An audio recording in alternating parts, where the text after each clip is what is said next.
सबसे पहिले हमनी के गणेश भगवान के सुमिरन होला। तो कैसे एगो भक्त के भाव लगल। हाँ, अरे गौरी के लनमा हो बाबा सुमिरनमा करियो तोहार। गौरी के लनमा ए बाबा सुमिरनमा करियो तोहार। अरे गौरी के लनमा ए बाबा सुमिरनमा करियो तोहार।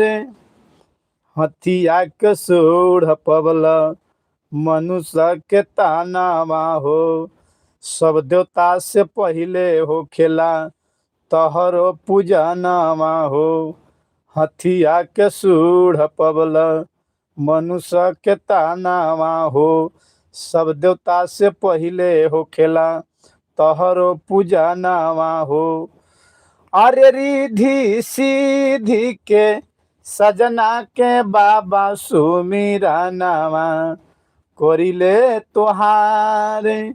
अरे गौरी के लनवा हो बाबा सुमिरनमा करियो तो